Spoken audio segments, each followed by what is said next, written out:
Hello everyone. आज की video में हम लोग टाइप्स ऑफ सेट की बात करेंगे। उसमें सबसे पहले टाइप्स आती है आपकी empty set.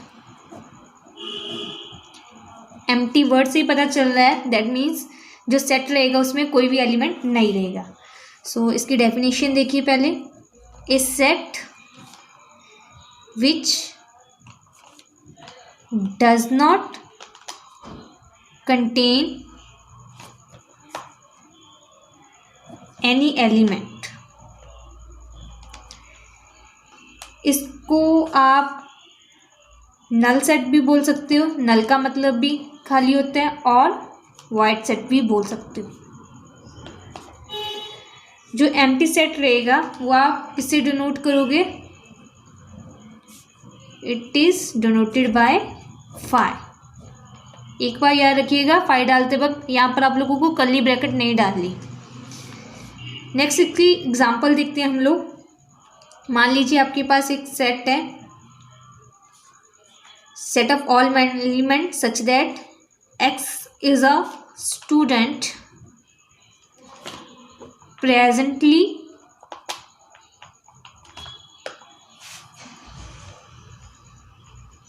studying in both classes 10th and +1। अब वो कह रहे हैं उन स्टूडेंट्स के नाम बताइए जो प्रेजेंटली 10th और +1 दोनों में पढ़ते हैं। और ये तो पॉसिबल ही नहीं है कि एक बच्चा 10th में ही पढ़ रहा हो और साथ के साथ +1 में भी पढ़ रहा हो। दैट मीन्स जो आपका सेट ए है उसमें कोई एलिमेंट नहीं है। सो सेट आपका जो ए रहेगा वो क्या रहेगा? एम्प्टी रहेगा। सेकंड एग्जांपल देख सकते हैं हम लोग। मान लीजिए आपके पास एक बी सेट है, वो कह रहा है set of all element such that x lies between 1 and 2। And second property क्या है इसकी? X is a natural number. हम सभी को पता है 1 और 2 में कोई नेचुरल नंबर नहीं लाई करता।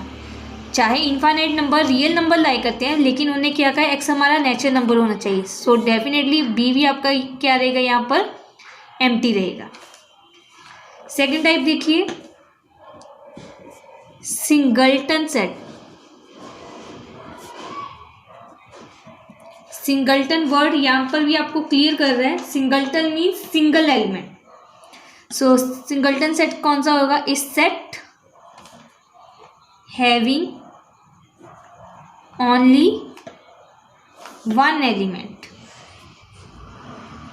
उस सेट को हम क्या बोलेंगे? Singleton set. एग्जाम्पल के तौर पर जैसे मान लीजिए आपको ए सेट है जिसमें 0 कंटेन कर रहा है, सो ये क्या रहा आपका? Singleton set. बी सेट है, मान लीजिए उसमें ए लिखा हुआ है, ठीक है, एलिमेंट कोई है, तो ये बी भी आपका क्या हुआ? सिंगलटन सेट हुआ। थर्ड टाइप देखिए, finite and infinite set.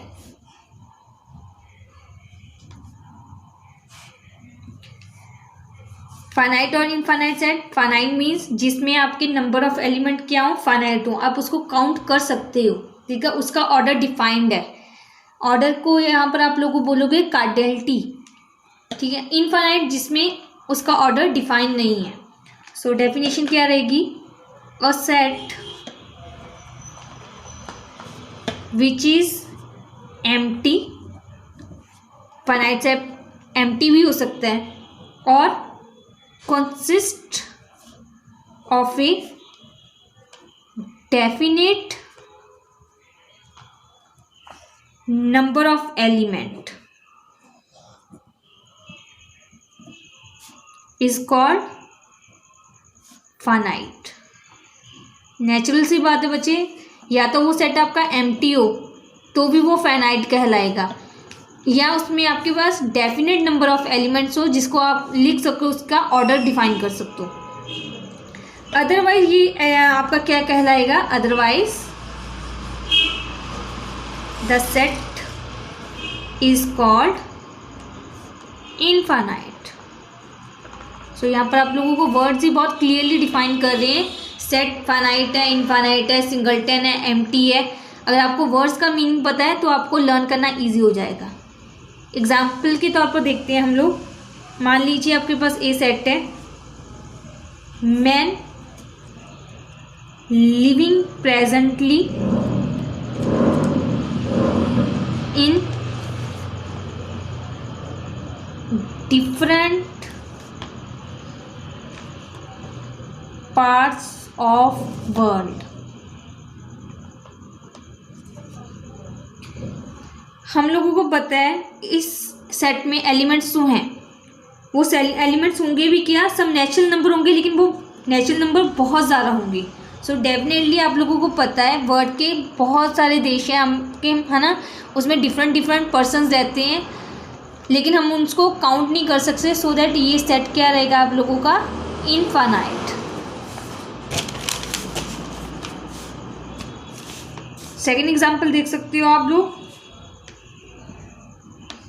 Set of days of week.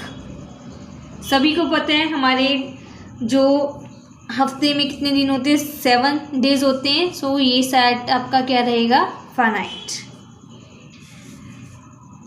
और एग्जाम्पल देख सकते हो, set of points on a line. किसी एक लाइन पर आपके इनफाइनाइट पॉइंट्स हो सकते हैं। सो दैट ये सेट जो बनाएगा वो क्या बनाएगा, इनफाइनाइट सेट्स।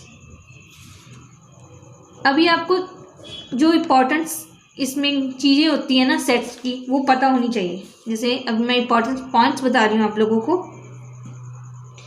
पहली बार जो ऑल सेट्स होती है ना, उसको हम सारी के सारी को रोस्टर फॉर्म में नहीं लिख सकते। क्या हो सकते हो, पहला पॉइंट इंपॉर्टेंट पॉइंट क्या आपका, all infinite set cannot be described in roster form. Example के तौर पर मैं बता सकती हूँ आप लोगों को। मान लीजिए सेट ऑफ रियल नंबर है आपका, ये कोई एक पर्टिकुलर पैटर्न नहीं फॉलो कर रहा बच्चे। सो दैट ये इस सेट ऑफ रियल नंबर को आप रोस्टर फॉर्म में नहीं लिख सकते। First thing this one.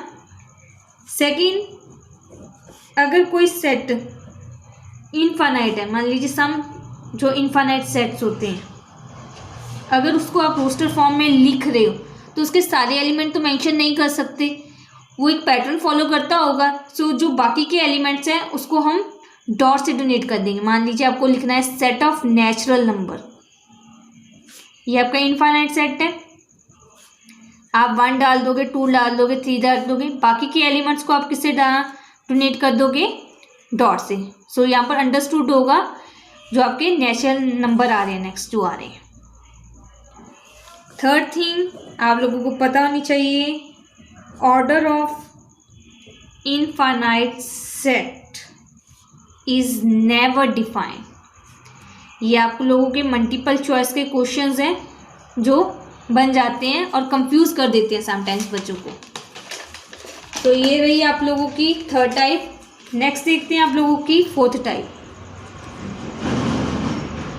Equal and equivalent set.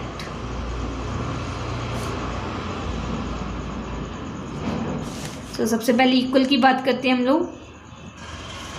Equal set कौन से रहेंगे, two set A and B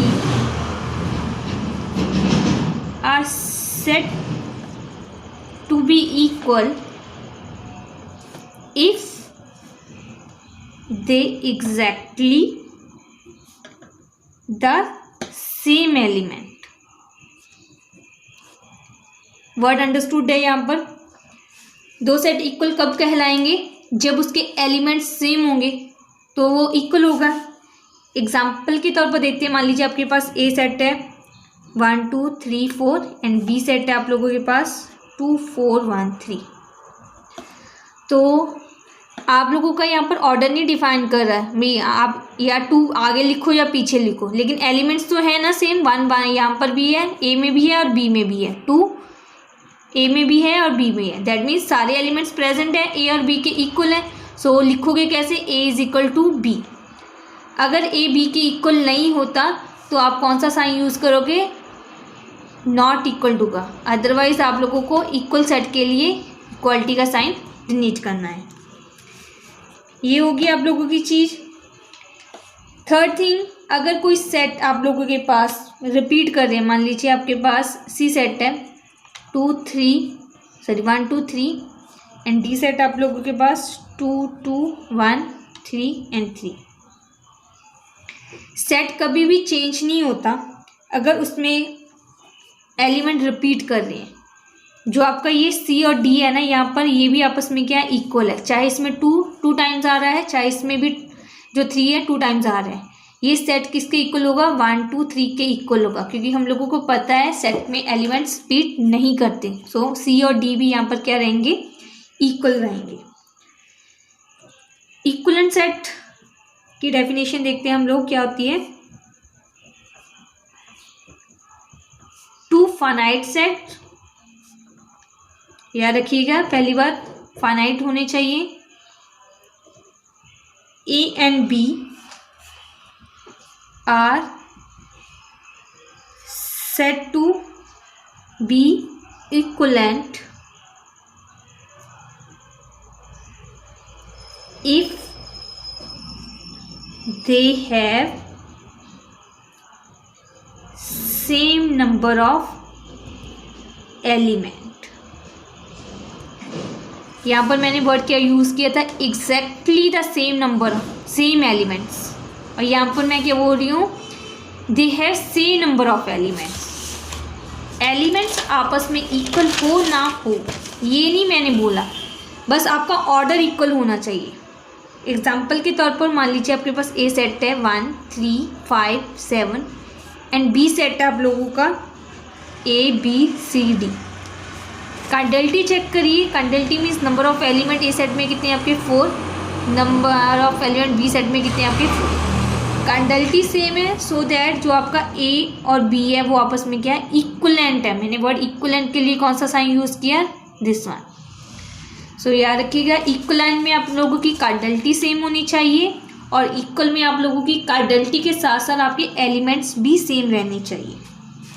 सो ये थी आप लोगों की टाइप्स ऑफ सेट।